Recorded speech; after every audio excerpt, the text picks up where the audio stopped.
Now, third is the mind. Just a few little pointers on the mind. Here's number one. It needs to be nourished. Needs to be fed. There's an Old Testament phrase that says humans cannot live just on bread alone or food alone. Dogs can, a crocodile can, a spider can. Humans cannot exist just on food. Here's what it says. Humans also need words. Words nourish the mind. Words give life. Words create insight. Because there's more than one way to see. If we see with our eyes, we call that sight. But there's another way to see called insight. That's why we come, gather for a couple of days, attend the classes, go to the training, read the books, do all the stuff, is to develop more insight. Letting our mind be nourished to think, ponder, and wonder, and conceive ideas, projects, purpose, give structure to something for the future, whether it's better health or better career, better future. Next, the mind needs to be exercised. We talked a bit about that earlier. Exercised by debate. Exercised by reading both sides of the debate, both sides of the question. America had the big debate. Well, all who believed in capitalism had the big debate with communism for about 80 years. The communists said, capital belongs to the state, not the people. And we debated them and said, no, capital belongs to the people, not the state. That was known as the Great Debate. Communism said, no, people are too dumb and stupid to know what to do with capital. So you have to take capital away from all the dumb, stupid people and give it to the all-wise, all-knowing state. And let the state create and run everything and let the people show up for their work assignment. That was their side of the debate. And when they used that philosophy, of course, they devastated everything they touched. I've lectured now in East Germany. They say it's going to take $1 trillion to clean up East Germany. They've spent $500 billion so far. They got $500 billion yet to go. The devastation of both lives and treasure that was left by such a diabolical philosophy that capital belongs in the hands of the state, not the people. We said, no, capital belongs in the hands of the people. That's where the creative energy is, to take goods and services to the marketplace, build a dynamic society second to none, become the envy of the world. The safety of capital is capital in the hands of the many, not the few. It's just like power. Capital is like power. Power tends to corrupt. Ultimate power tends to corrupt ultimately, absolutely. Stalin and Hitler had absolute power, allowed for no debate. Of course, power tends to corrupt early. When a 3-year-old child hits another 3-year-old over the head because he's a little bigger and a little stronger, power now has begun the corrupting process. And unless this 3-year-old is restrained, he'll do it again. Unless he's further restrained, he'll probably enjoy it. So now he must be restrained and taught by whatever method to drive that dark side of his nature into a small corner. Because power starting to corrupt a small child is the beginning of an uncivilized person. And all we have to have is enough uncivilized people, and we have an uncivilized society. Fortunately for us in our lifetime and the places we live and where we've come from, we live in what we call a civilized society. And here's why. Most have chosen to do the right thing. Most citizens of the countries we represent have chosen to be civilized. But civilization is something we must continually work at. Because in the opposites in conflict not only goes on outside of us, it goes on inside of us. The corrupting influence of power, the misuse of capital. So the great debate is on, and this is part of mental exercise, the great debate. Major life issues, major political issues. Don't leave yourself out of the great debate. One, the mind needs to be nourished by ideas. Second, it needs to be refined and stimulated and exercised by debate.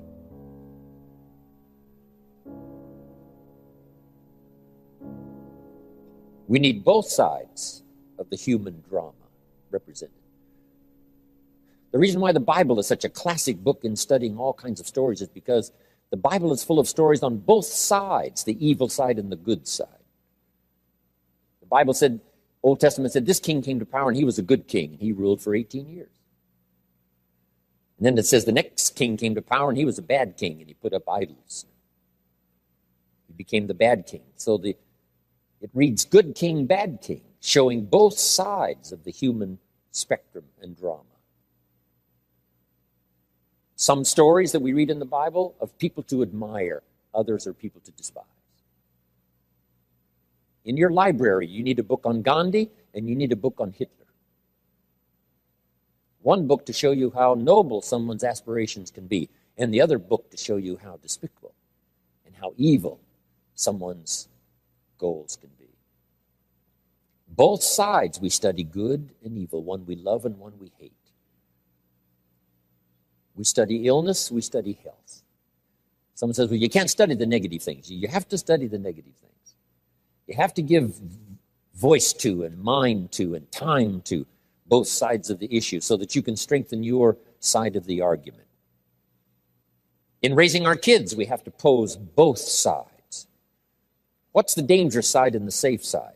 In one of the seminars that I'm sure some of you have attended, I talk about philosophy that makes the difference. Philosophy does two things, each person's personal philosophy.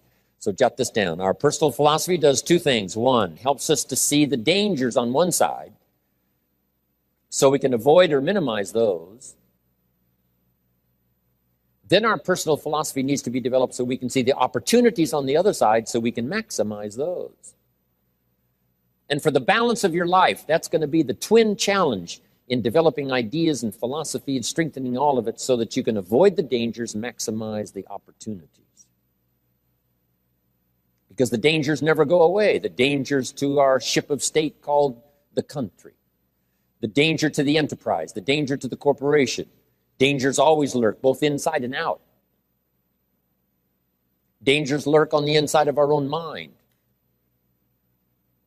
When I was a kid, they used to have those little cartoons of a little boy with a gremlin on one side and a little angel on the other side. And the little devil, a little gremlin, said, go ahead and do it, it's okay. Little angel said, no, no, no. So when kids are young, they've got this debate to engage in. Should I or shouldn't I? One voice says, go ahead, and the other one says, no, no.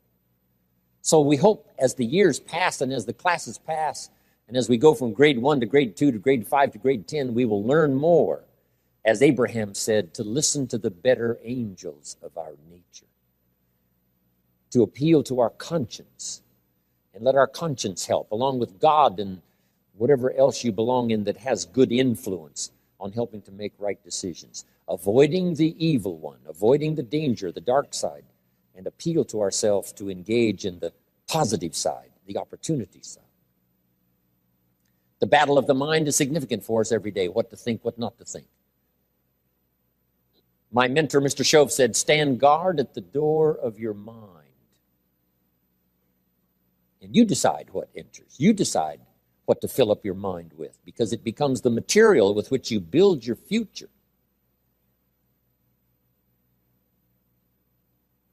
So, engaging the mind to make rational decisions about life. Beware of the thief on the street that's after your purse, but also beware of the thief in your mind that's after your promise. The thief in your mind that says you're too short, you're too tall, you've never done it before. What makes you think you can do it now? It's not going to work for you. Someone else could find the book, you'll never find the book. If you found the book, you wouldn't read it. If you did read it, you wouldn't understand it. That's stuff that goes on in our mind. So jot down this key phrase. It's one of the best for the day. Whatever you do, don't become a victim of yourself. As you engage in this debate, what to eat, what not to eat, where to go, where not to go, what to say, what not to say, what to do, what not to do. Make sure that you strengthen the positive side of this argument with yourself so that day by day you become healthier, day by day you become stronger, day by day you become wiser. Day by day you build a better shield and immunity. An inside immunity to ward off disease, but an outside immunity to ward off all the negative and all the trash and all the stuff that would not enhance your personal development nor your promise for the future. So this is so important in understanding the mind. Feed it. We call it food for thought. That's what a big share of this whole seminar is all about these 3 days, is providing food to think about, thoughts to think about, and then ideas to debate. And it's not necessarily what's right or what's wrong, but what's better or what's best. This is okay, but this would be better. With this, yes, you can manage, but with this, you can flourish. With this, you can exist. With this, you can live a fantastic life. So, exercising the mind. Now, to develop the mind, you need a good library. Let me give you 3 parts to your library. Number 1 is your visual library. Zig and I and others have put things on video so you can see it. We ask you to come here today and see what's going on a business day. Look how many people are interested in personal development to make those, stressful arrangements. And for some of you, I know it wasn't easy. In order to be here today, to soak up ideas, let them permeate your thoughts and serve you for the future. So part of it comes by visual. Come and see. And then if it's on video, you can see it again and again and again. Key phrase, repetition is the mother of learning. Repetition is where if we hear it again, we see something we didn't see when we heard it the first time. We see something different that we didn't see the first time. Next is your listening library. Zig Ziglar's right. Turn your car into a mobile classroom. You can have a university education in a fairly short period of time just using the traveling time to listen. Key phrase is to listen to voices of value. Discriminate in your listening time. Listening to someone of reputation, someone who has good ideas, someone that's been recommended that has some value. Don't waste your time listening to things that don't count much. We need a bit of entertainment, but a whole lot of it that's being presented today we could do without. Hey, there's some things that are not worth spending the time. They create more poison than they do benefit. So be careful. If somebody says to me, these eggs are rotten, I'm not going to make an omelet and try it. I'm going to take their word for it.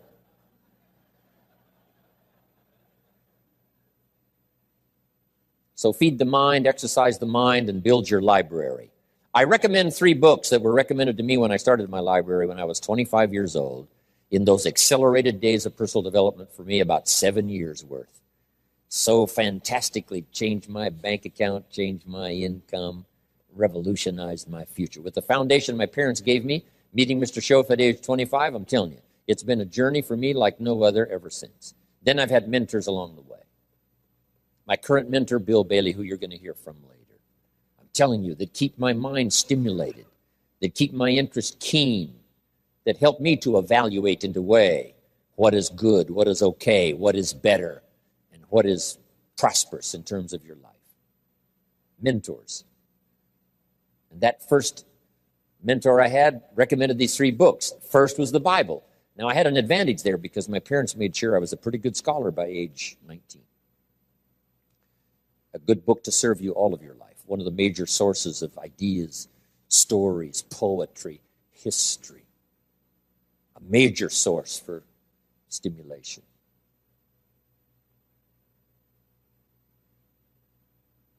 Next, he recommended the book called Think and Grow Rich by Napoleon Hill. Think and grow.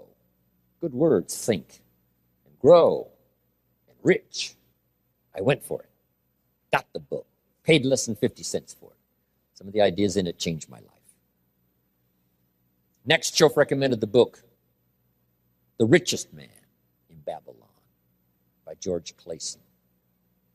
Helped me become a millionaire by age 32. Totally changed my economic future. Just the ideas in a simple little book. Amazing. Then he recommended something for me to listen to by Earl Nightingale called The Greatest Secret. That was my listening library to begin with. The Greatest Secret by Earl Nightingale. I listened to it over and over again. I wore out 2 or 3 of those big old 78s. Now it's easy. From Nightingale Conant, you can get it on cassette, and you can get it on CDs. But back then, it was the big 78. So your listening library and your visual library. Next now is your reading library. And we won't go through a whole list of the best books, but here's a good book to get if you want a good list of the best books. It's called How to Read a Book. Simple. How to Read a Book by Adler, chief editor of the Encyclopedia Britannica, Mortimer Adler. He wrote a book called 6 Great Ideas that's excellent. He wondered, are ideas tangible? Are ideas real? Or are they nothing? And we discussed earlier, they can't be nothing. They have to be something. But he wrote this book, along with another author, How to Read a Book. Now, if you master this book, you can get so much more from a book. Now, it's a kind of a tough book to get through, but it'll give you some ideas on how to take a book and get the most out of it. Take a book and get the most out of it. But in this book is also a list of what he calls are the greatest books ever written. And I've used that book, that list, as a centerpiece for my library. It's got the classics, which I missed. I only went to 1 year of college, so I missed a whole bunch of stuff. I started making up for that by collecting these best books ever written. Interestingly enough, on that list is Old and New Testament. On every scholar's list, East or West. You just can't miss those as major sources. In addition to that, there's a book called Lessons of History, written by Durant. And I offer it because it's one of the classic writings of all time. You may not agree with his premise, but you certainly have to agree that it's one of the best well-written books ever. He and his wife wrote about 11 volumes on civilization. Take a speed reading course, you can get through those. But this little book, Lessons of History, is sort of a summary of their ideas on history. It's a classic. Then a classic I think most everybody's got. It's called As a Man Thinketh by James Allen, where each sentence is a seminar. And you may not agree with his premise either in certain instances. But you don't want to read just what you agree with. And not just to read the positive. Make this note, you cannot live on mental candy. Just like you can't feed your children ice cream all the time and hope that they will be healthy. So you cannot live on mental candy. Someone says, well, I just read the positive stuff. That's not enough.